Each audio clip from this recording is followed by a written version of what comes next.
Your crazy work week and life week coming back after Thanksgiving break. We appreciate you taking the opportunity to be here and to provide important feedback to a very important process. My name is Beth Martinez, and I'm the Chief of Staff and Strategic Planning for Fort Bend ISD, and I'm here this evening to introduce several key folks and to introduce our facilitator for this evening and the consultants that we've been working with throughout this boundary process. Before I do that, I'd like to give you a little bit of background about this boundary process and about how we got to where we are today and what we're going to be asking you to do this evening and over the next few coming days to provide input to this process as we move forward. So back in the school year 2014-15, if you remember, if you were in the district at that point as a parent or a community member or a student, we took on for the very first time ever a district-wide feeder pattern and boundary study. And that was to determine over the course of the foreseeable future, how could we look at our student enrollment projections and better utilize our campuses so that we could stop what we had been historically doing for years and years, and that's recognizing growth, building a school, moving kids. Recognizing growth, building a school, moving kids. Recognizing growth, building a school, moving the same kids again. And growing up in this area and graduating from Fort Bend ISD just a couple years ago, I was rezoned, thought I was going to one high school, went to another one. Married my junior high sweetheart. He lived in the same house his whole life. He went to just about every elementary school but mine. We might have met in elementary had that happened.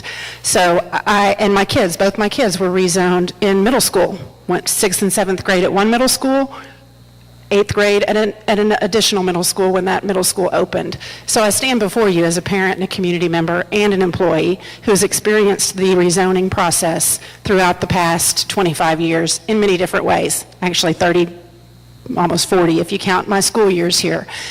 So when I bring this to you and introduce this process to you this evening, I want you to know that that's where I'm coming from, because all of us that are working on this process internally at the district level have the same level of care and compassion and concern and enthusiasm for this boundary process as we move from the comprehensive feeder pattern and boundary process that we conducted in 14-15 into establishing attendance boundaries in a very exciting way for the new campuses that are opening in the district. And many of us are parents or have been students in this area, and so the most important thing for you to know is that this is a very interactive and engaging process. And you are here this evening not to learn about final boundaries. You're here this evening to listen to information about the process and to provide feedback on the concepts that we share with you this evening, because we want to know what are your questions, your concerns, your comments, so that we can look at this information from every angle before we work as an internal planning group and provide recommendations to the board in January. So that said, I'd like to introduce some of our internal staff members who've been working through this process. We have with us this evening a few of our executive team members. Dr. Phyllis Hill is here, and she's our Chief Academic Officer. We have Diana Saavedra, and she's here this evening as our Chief Instructional Support Officer. Oscar Perez is here, back in the back. He's the Chief Operations Officer. Have I missed anyone on the executive team? And we have board members with us this evening as well. Jason Burdine, who is a board member and a community member. He's with us this evening as well. There are several other employees here this evening. In fact, I'd like to take this opportunity to introduce the person who's made this happen and has done so much of the work with many of you that have been focus group members. She serves as lead throughout this process, and this is Ginger Carabine, our Executive Director of Strategic Planning. So this evening, in a few moments, I'm going to turn it over to Scott Leopold, and he's our consultant from DeJong Richter. They're an outside consulting firm that worked with us during the 14-15 comprehensive district-wide feeder pattern and boundary study. And what they helped us to do the year prior to that through the facility study was get input from the community to determine what do community members in Fort Bend ISD want for their schools, what size schools are ideal, what was the consensus around those what was the consensus around the size of schools at the elementary, middle school, and high school level. And one of the recommendations that came out of that facilities planning process was that the district needed to conduct a comprehensive boundary study. So in 14-15, we started that process, and we began engaging with the community immediately in that school year in September through this exact same process that we're going through now on a grander scale, because again, it was district-wide. The objectives, or the main goals of that process at that time, were to establish not only attendance boundaries that could stand the test of time to the greatest extent possible and carry us into the foreseeable future in areas where we did not anticipate significant growth or significant decline in growth, but also align our feeder patterns so that kiddos could start school at the elementary level and know what was their feeder pattern, where will they go in middle school, and where does that middle school feed for high school. So it's that smaller community feel in a larger community of knowing what your feeder pattern is, knowing what high school you're going to graduate from if you start at this elementary school, for example. We knew at the end of that process, as we took the recommendations to the board in January of 2015, we knew that while we had the board had established a policy that guided our process. We had many things that we had to take into consideration that Scott will share with you this evening, that we're working on enrollment projections from a demographer every year to make sure that the projections are on the same trajectory with which we built those boundaries. Are we still going in the same direction in terms of growth or in terms of decline in those areas where we were balancing enrollment and balancing utilization across the district? And so as we looked at that, we wanted to make sure that these boundaries, we weren't moving kids 3 and 4 times like had happened in the past, that we knew we were working kind of with some variables, because although it's a science, it still is contingent upon the economy, the growth in an area, developers that move into or out of an area. So there's some unknowns that we're dealing with, even though we have very firm projections every year from our demographer.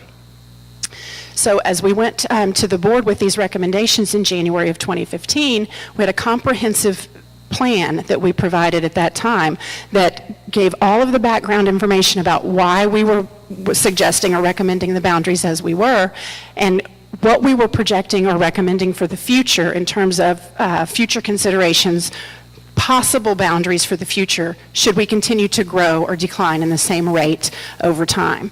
And so that was the end process of having the board recommending those boundaries to the board and having them approve them in January of 2015. It was the beginning of this process. Those future considerations or theoretical boundaries that we ended with in 2015 were certainly not the boundaries for these new schools, but they were a starting point for the groups and for you to look at as we move into recommendations to the board for the boundaries for the new campuses that we're building. So it's a little bit different because the opening of new campuses is always very exciting, particularly when you've moved into an area and you're anticipating the opening of a new school. It's very exciting. It's also very exciting to know that you're going to be the first class or the first grade level or the first set of students to go all the way through a school. So we know that while it is exciting, there are still challenges to students moving from one school to another. And we know that you have concerns and you have questions, and so the sole purpose of this evening, or the most important purpose of this evening, is for you to get information and then to be able to provide feedback to us. And we've structured this evening in a very purposeful way so that we can make sure and hear from each and every one of you about your concerns, about considerations you'd like us to take a look at and determine whether or not we need to make any changes. So I'll tell you a little bit about where this process started a few weeks back, and that is with our focus groups. I see several members of focus groups in the audience, and so these folks were recommended by principals. They came together with the consultant over here, Scott Leopold, and they looked at many different options that we began with the starting point from our future considerations in that plan that I mentioned a little while ago. And then they really started asking questions and giving feedback and talking about their concerns and looking at the projections and determining, based on that policy that Scott will go over shortly, what causes the least amount of disruption for students, yet builds boundaries that can stand the test of time and creates community within that school in the schools that will be opening. And so many of the focus group members who are here know that one of the things Scott said during that process is what we're looking at today on the maps during that day may be different from what you see when you come to the community forum, because the input from those focus group members was taken into consideration and changes were made so that Scott could come to you this evening and show you one set of concepts for each of the new schools that are opening and get your feedback around that and get your input around that. So what tonight is not going to be is an opportunity to pass the microphone around and have only a handful of people comfortable to come to the microphone and talk or ask questions. And that is because every single voice is important. And so people like me can take too much time on the microphone, and others may have things that are very important to say and not have the opportunity to share that. And we want to make sure that we hear from every single one of you. So we've built in 3 ways for that to happen. You'll have a paper questionnaire to fill out for feedback this evening, or an electronic way for you to share that with us, specific to the concepts that are shared with you this evening. You'll be seeing some maps on the screen that are small and a little hard to see the detail, but after the presentation this evening, we'll ask you to go to the cafeteria where we have several maps around the room where you can go and get close up and personal. We'll also be posting the presentation and a video of the presentation along with the questionnaire. So you can, if you go home and you think of something else, you can log on and fill out another questionnaire with additional information. You're not limited to one. I also want you to know that we have a platform in the district on our main website that's called Let's Talk.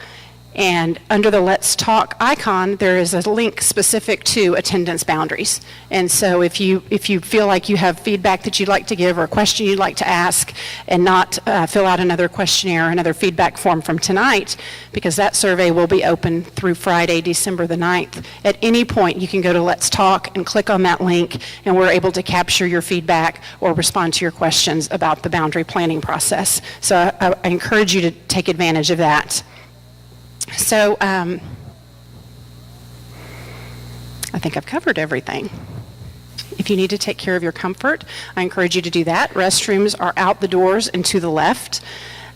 And there's, I believe, water fountains and that out in the lobby area as well. So please make sure that you take care of your comfort. Should we need to evacuate in an emergency, please follow the exit signs. And there are doors that you can go through in the cafeteria or out the front doors, and also around to the right out into the gymnasium, although we do not anticipate anything happening. All right, I'm very pleased again to introduce to you DeJong Richter's consultant who's worked with us through the comprehensive planning process and into the attendance boundary process for our new schools, Scott Leopold.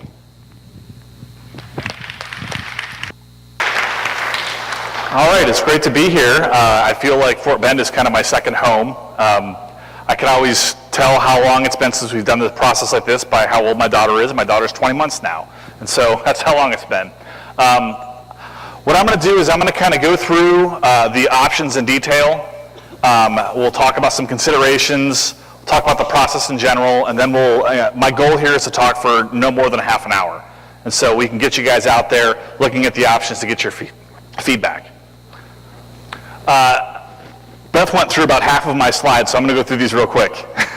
Kind of our overall process here is we started off, we wanted to develop a series of boundary options for elementary 48, 49, 50, looking at 51, and also middle school 15. We want to collect feedback from focus groups. We've done that to inform options into concepts. And the concepts are what we're looking at today. We didn't want to come to you with a whole menu of options to weigh options against each other. You've got a board that will kind of do that. And so our goal for tonight is to kind of get your initial feedback on some concepts. And we'll analyze that feedback, and that will go into the recommendations to the Board of Trustees in January. A little bit more detail, we did have an internal working group with myself and some District E team to kind of develop some of the preliminary options to take to the focus groups. We engaged focus groups in 3 different areas, so we lumped elementaries 49 and 51 together. We also looked at elementary 50, along with Holly addition coming online. And we also looked kind of at the Siena South area, elementary 48, middle school 15. And again, these focus groups are composed of stakeholders that were invited to participate by principals of potentially impacted schools, And we've been updating Board of Trustees and district staff throughout the process as well. I want to go briefly over FC Local, and again, this is the policy that the board has adopted. This is the policy kind of as it exists today. Again, with any policy, this goes through revisions frequently, and there are some recommendations now to make some changes to this policy to look specifically at grandfathering rising fifth graders as we go through a boundary change process. And that's something that was very prevalent with the focus groups. You know, there was a lot of thought about consideration for students that may have been moved multiple times and then rising fifth graders. And so know that this policy is in flux in that area. And so the overall purpose of the policy is to just kind of give us some parameters to follow, some envelopes to work within as we develop options. I'm not going to go through these verbatim, but they do state some purposes. They want to maintain the neighborhood concept, prevent and eliminate overcrowding while allowing for future growth, keeping distances traveled by students as short as possible, minimize the need for transportation, and allow campuses to house students safely and provide adequate services to all students. And I think what's important is that these are guidelines, and we're not going to be able to develop concepts or options that adhere to all of these equally. And so it's important to realize that this is a policy that we're using as a guideline and a framework for this process. We've got several decision principles that we've worked through. Again, I encourage you to go to the board website to look at the policy verbatim if that's the kind of thing that interests you. We also have some considerations, enrollment levels, feeder patterns, those kinds of things. So I'm going to get right into the boundary options here. And so the way this is going to work is I'm going to have a presentation on this screen, and then Alex is going to put the maps up on these screens over here. Right now you just see some pictures from Elementary 50. So what this is this is the current attendance areas for kind of the northeast portion of the district. And so the current elementary boundaries are represented in the shades of color. And so you can see here, this is the Oakland boundary. So this kind of curvy line right here is 99. This is the road we came up on Travis. Travis is right here. Harvest Green, Elementary 49, is right here at the stop sign. The current Madden boundary is in this green shaded area here. This is 1464. And again, we'll have these detailed maps out there for you to look at, and these will also be available online. Pecan Grove is here in this purple color. Oyster Creek, again in this brown color over here. And the middle school boundaries are symbolized by these outlines right here. And so these kind of dark orange lines here that are covered by the red lines, which are the planning units. These represent the existing middle school boundaries. And so this area right here that I'm kind of outlining, this is the current Bowie boundary, which also aligns 100% with the Travis boundary right now. And then right here at Airport Road, this is the Bowie-Garcia line.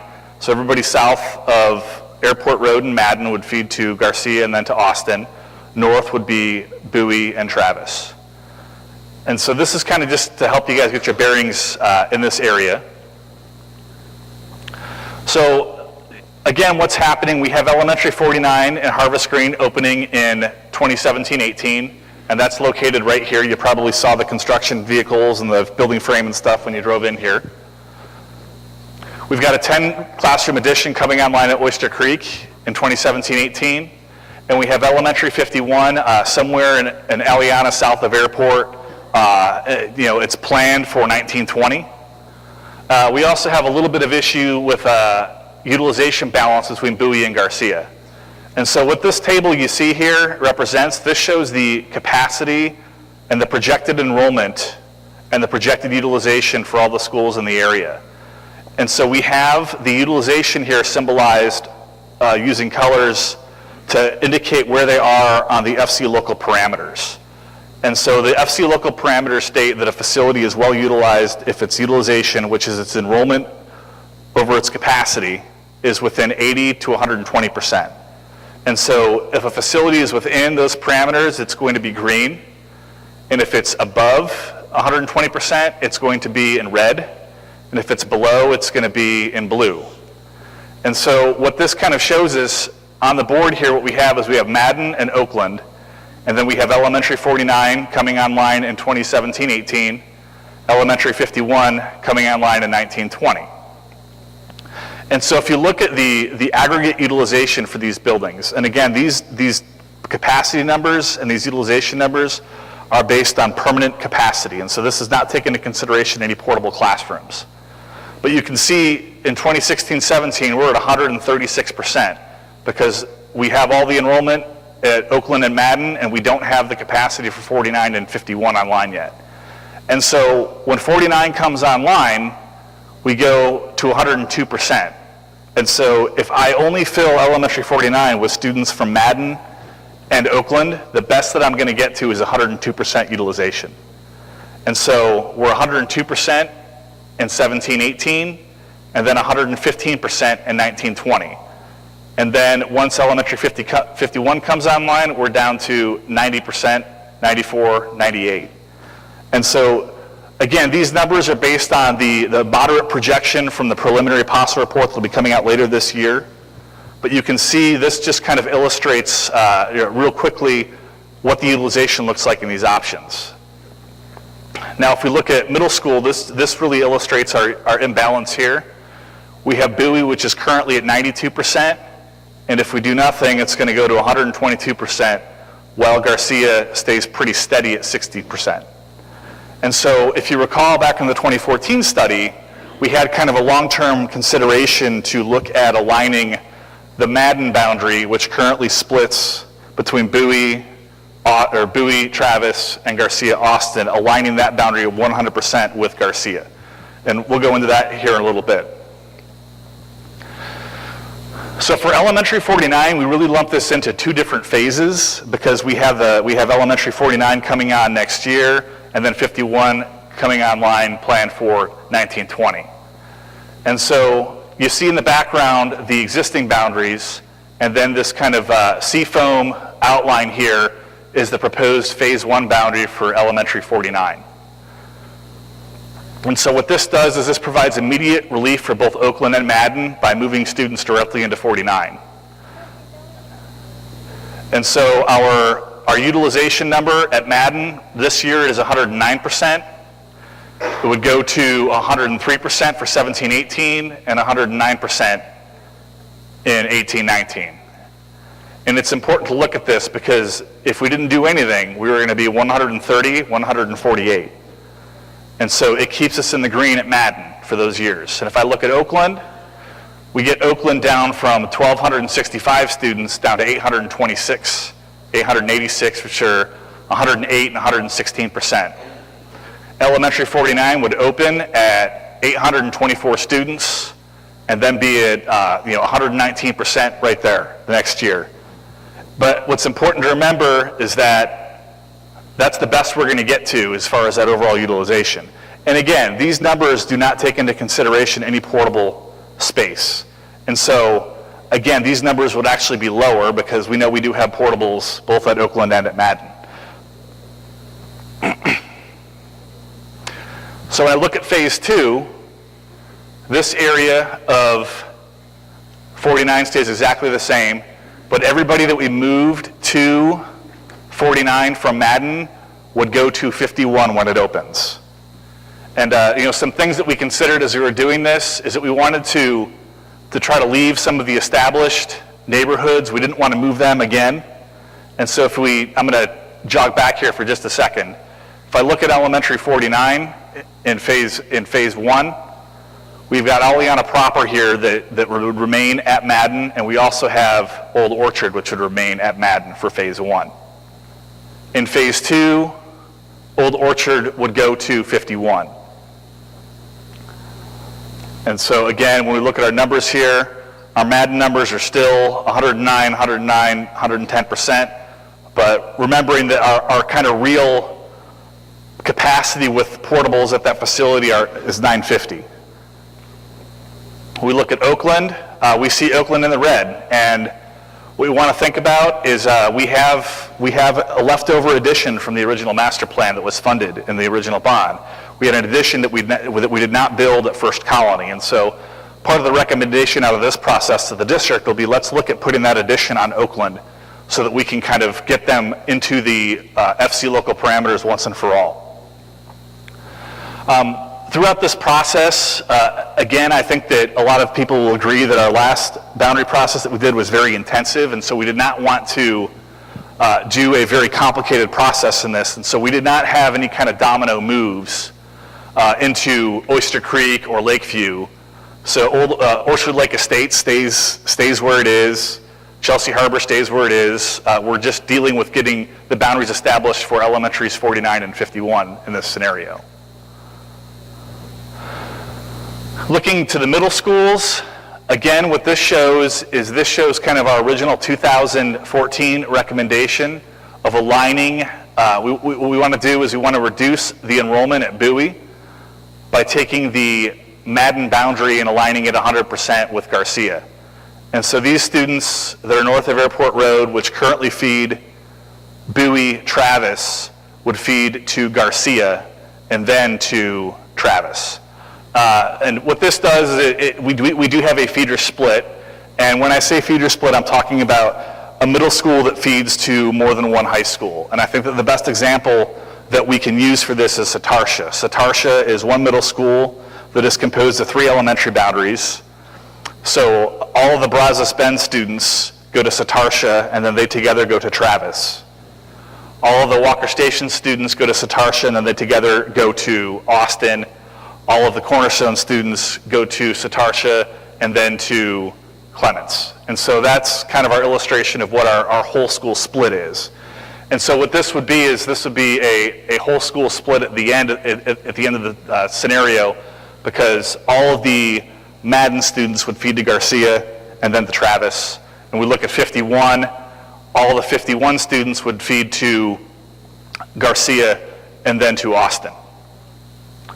When we look at the neighborhood impacts, Alex, can you go back to the previous slide?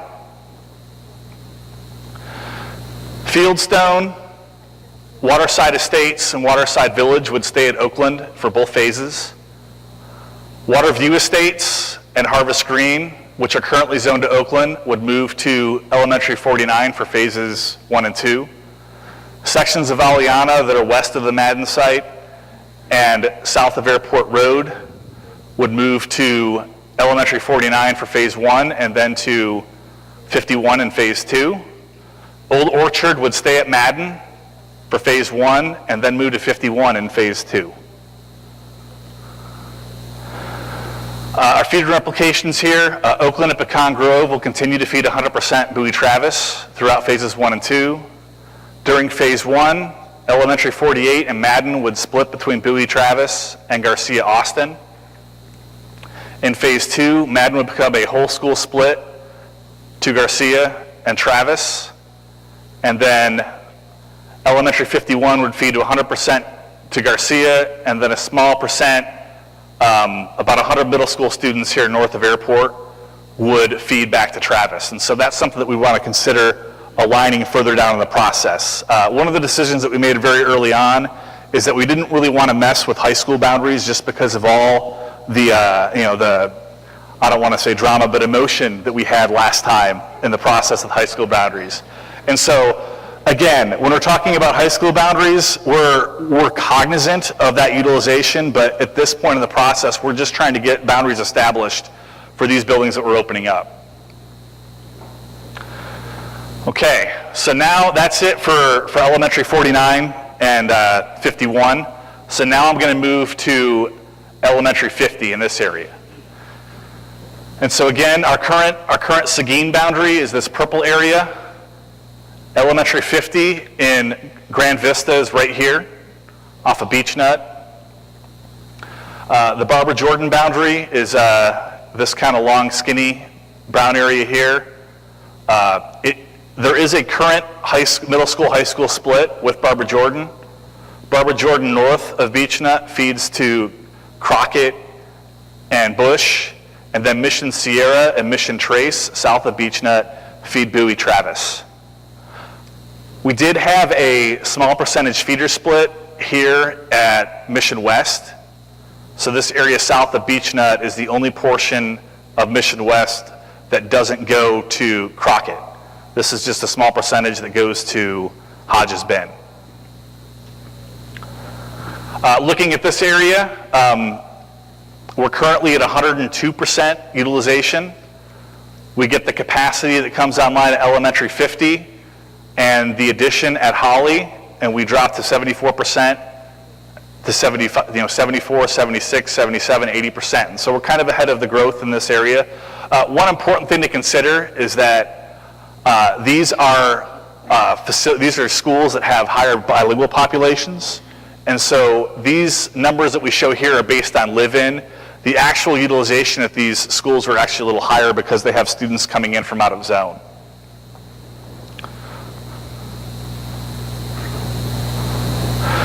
So for our option for Elementary 50,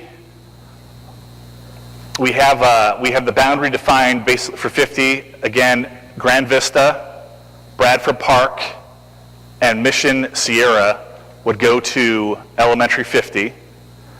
Mission Trace, and then kind of this area here that's north of Eliana that doesn't have any projected growth for several years, would feed to Holly to better utilize that addition at that facility. And so our utilization at Holly would go from 101 to 85%, maintaining pretty stable there. Jordan would go from 123% to 84. Again, this area with that bilingual population, that's a good number for that school. Based on some feedback that we had from the focus groups, we're not showing a move from Mission West to Holly. And the reason for that is that we already had a pretty low enrollment number here at Mission West, and we didn't want to exacerbate that further. And so part of our recommendations in our kind of longer term plan will be looking at the middle school boundaries longer term to see if we can align that maybe at the middle school boundaries in the future. Seguin would go from 108% to 78, 82, 83, 85, 88. Elementary 50 would open at 465 students, and then over the 5 years is projected to go to almost 700. Just our neighborhood impacts on this one. Again, Bradford Park over here would go to Elementary 50. Mission Sierra would go to Elementary 50. Mission Trace would go to Holly along with this undeveloped area north of Eliana. Some feeder implications. Again, I mentioned earlier that we had that feeder split at Jordan. So after this change, Jordan would feed 100% into Crockett Bush because the area south of BeachNet would not be part of Jordan anymore. Elementary 50 would feed 58% to Crockett and then to Bush. And so again, this area here, Grand Vista, Bradford Park would feed Crockett, Bush, and then Mission Sierra would feed Bowie Travis. Holly would feed 80% to Hodges Bend and Bush, and 19% to Bowie Travis. And there's about 1% in here that is still in the Austin feeder pattern, and so that's why you don't see that adding up to 100 there. So this feeder split here is, it currently exists today, and it's just going to be carried into the future. And part of our recommendation long term would be, let's look at correcting that with high school boundaries down the road. And so that was kind of our feedback from the community, the focus groups in that area. So that's what I've got as far as these concepts. We have three different things to look at. The first one, and you're going to see this on the questionnaire, is elementaries 49 and 51. The second one is that Bowie-Garcia boundary change, and the third one is elementary 50. And so moving, for the rest of the night, we got through that fairly quickly. I'm going to be out there with you guys going through this to answer questions. We're going to have FBISD staff there as well. What we want is constructive feedback on these options. What's not useful to us is I don't like it because I get moved. What we'd like to see, if you don't like it, tell us what specifically you don't like about it. If you have some ideas that maybe we didn't come up with, that's what we want to see. And so there's spaces on that questionnaire to provide that kind of open-ended feedback. The questionnaire that you're going to see is universal. You can grab a couple of them. If you want to evaluate all 3 of them, grab 3 questionnaires and just fill out. The first question is, which option are you evaluating? The second question is, what is your level of support for this concept that you're evaluating? And then we're asking for that open-ended feedback.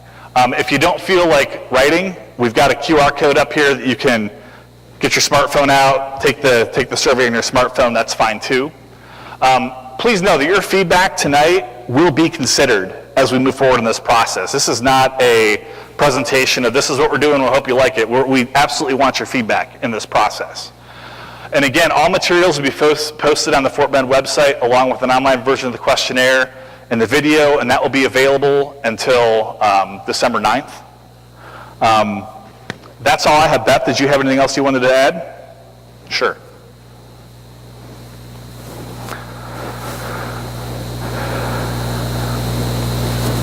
Yes, one small thing. The questionnaire, I gave you 3 different ways you can provide feedback, and the most important for this evening is the questionnaire.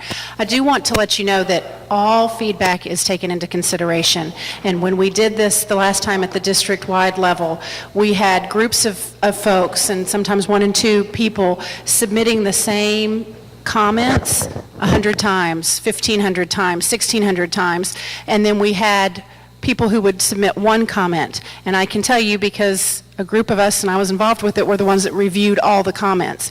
And so all comments were important and taken into consideration, whether or not there were 500 that said the same thing or 1 person that said something. So I want to take the pressure off of you if you feel like you need to fill out multiple questionnaires, because bulk will make us think about it at a higher level. It really, every single one of the forms of feedback that come into us are taken under consideration in the same exact way, regardless of the fact that no one else says it or 17 other people say it. So, it is very valuable to us, and like Scott said, be very specific in that feedback, because we know that change is difficult, and so none of us really want to move or want to change.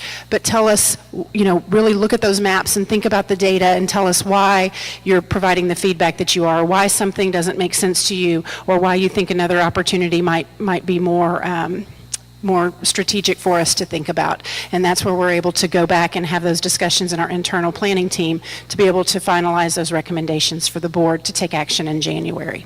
So I hope this has been helpful for you this evening, and you can get up close and personal with those maps out in the cafeteria, and we'll all be here for a while if you have any questions or need any assistance in looking at those at the options that are shared with you this evening. Thank you for being here.